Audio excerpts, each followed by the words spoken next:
Welcome to Going Nuclear, how to vaporize laziness once and for all. I'm Nick Jones of GymHackers.com, and I'm going to be showing you step by step the final options.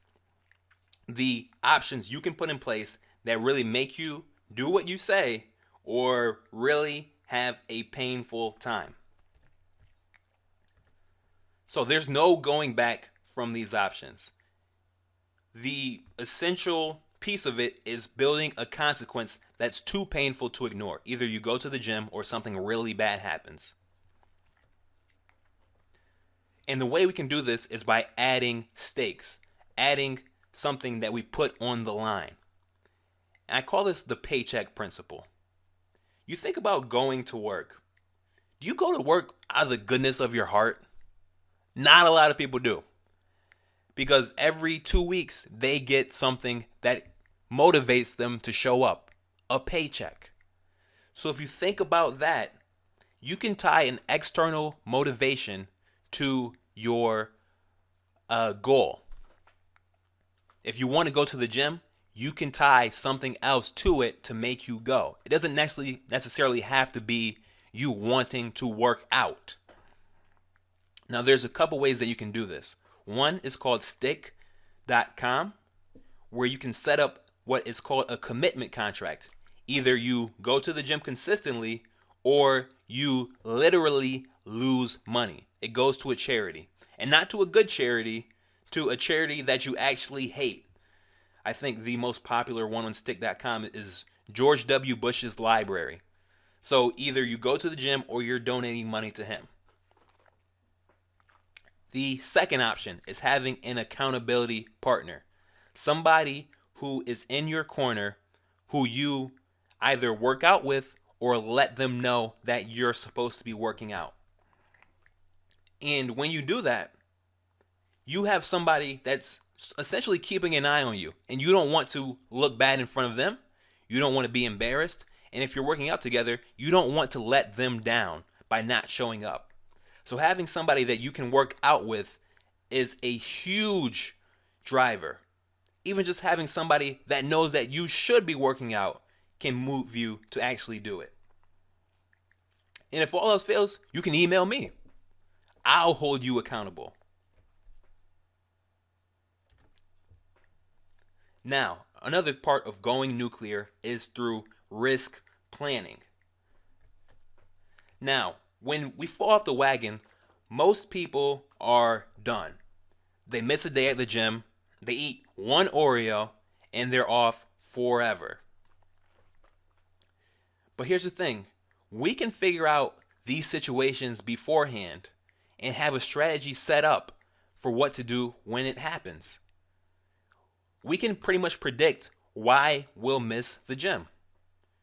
If you plan on going for lunch, it could be that you get caught up doing work. It could be that you forgot your gym bag. It could be a number of different things. So through risk planning, you can say, where will I be?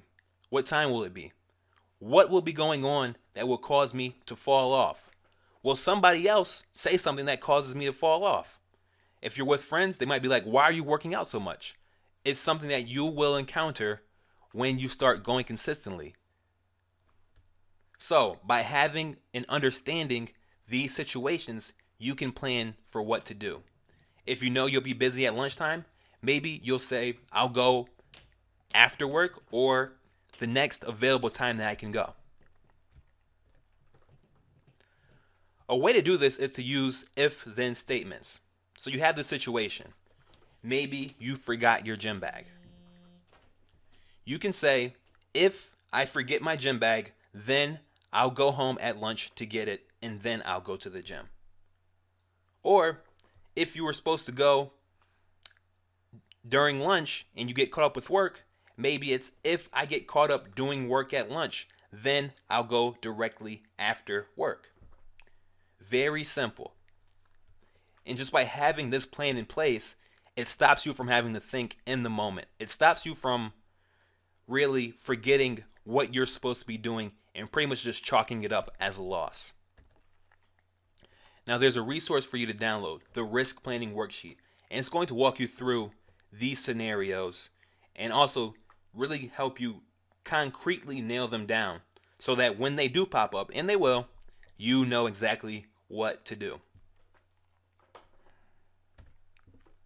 So this wraps up our course, but just a few recommendations before we go. I personally recommend the domino strategy and taking baby steps as your biggest possible wins to getting going with your gym habit. These can accelerate how often you go. And you don't have to try everything at once. Focus on one thing at a time. You don't have to build Rome in a day. Just do one thing, really focus in on it, build it, and then move on to the next one. And you can always come back to this course if needed.